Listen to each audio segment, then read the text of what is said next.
Hello, and welcome to Handled-ish, Productivity for the Imperfect, a weekly podcast for those who want to elevate their productivity but are not looking for perfection. I'm your host, Betsy Hayes, and I am so glad you're joining me from podcast land or from YouTube.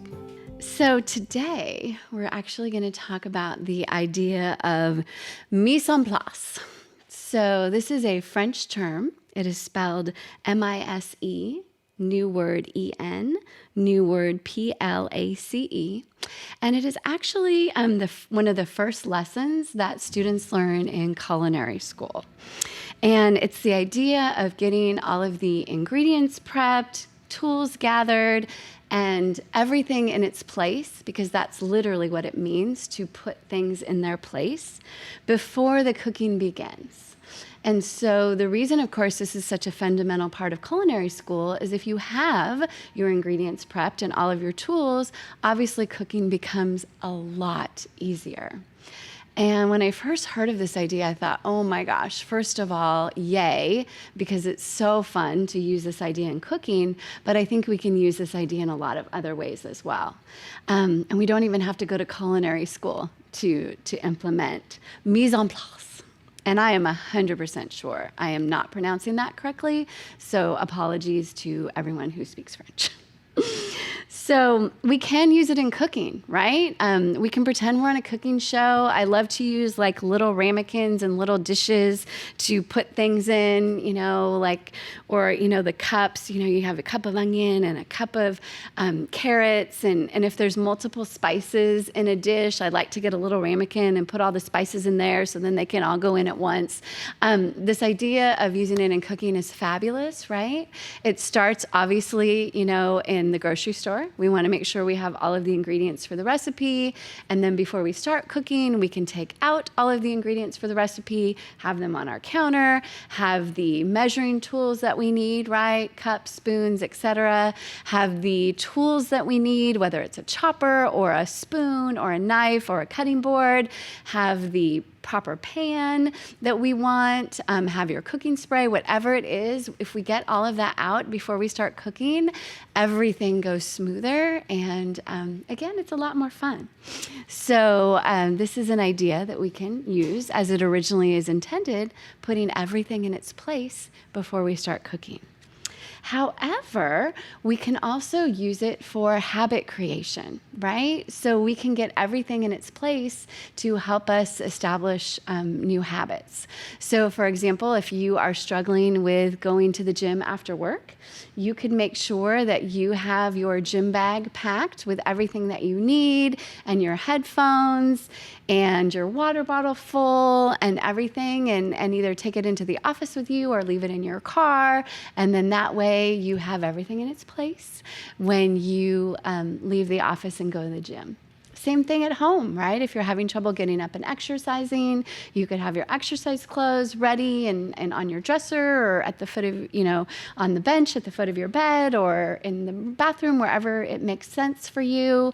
You could, again, have your headphones, have your hat and your gloves if it's cold outside, have your tennis shoes by the door, right? You can have everything in its place. So all you have to do is get up, get dressed, and do whatever it is that you want for exercise. We can think about this idea in everything that we do. So, say you want to knit or crochet or any other type of creative activity that includes, multiple things, right? That's why people invented knitting baskets. So you have your yarn and your needles and all the things and everything is in its place. So you don't have to go rushing around finding it before you start knitting.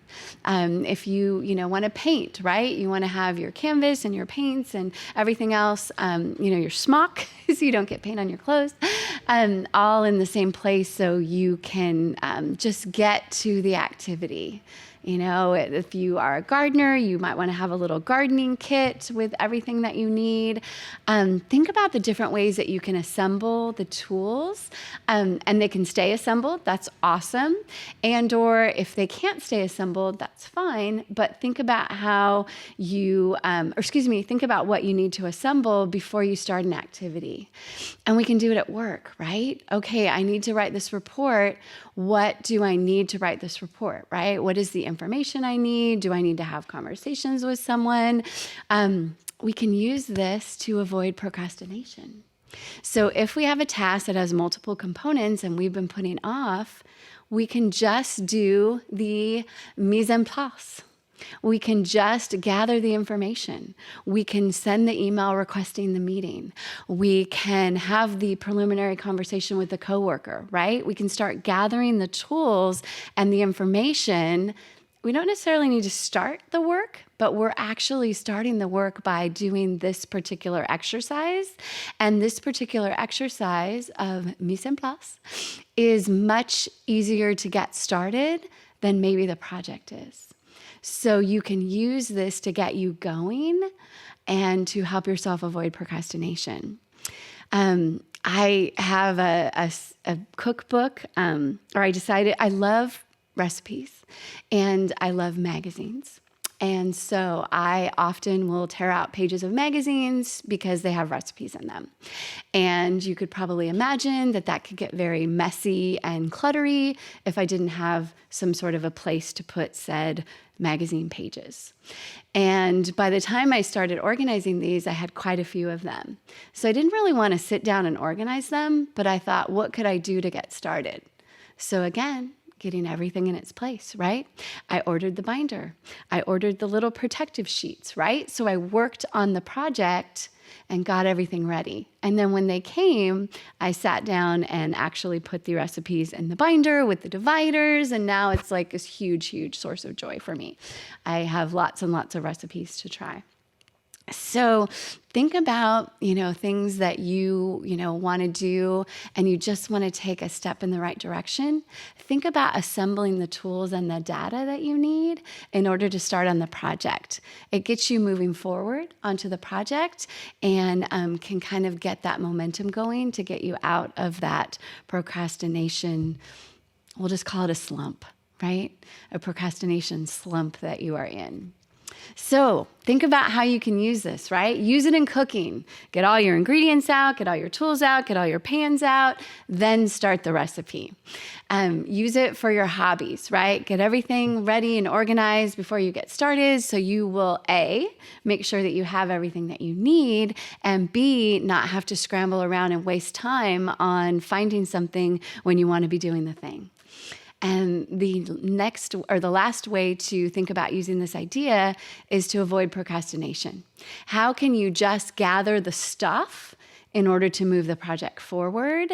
So that way, after the stuff is gathered, you can actually start working on the project.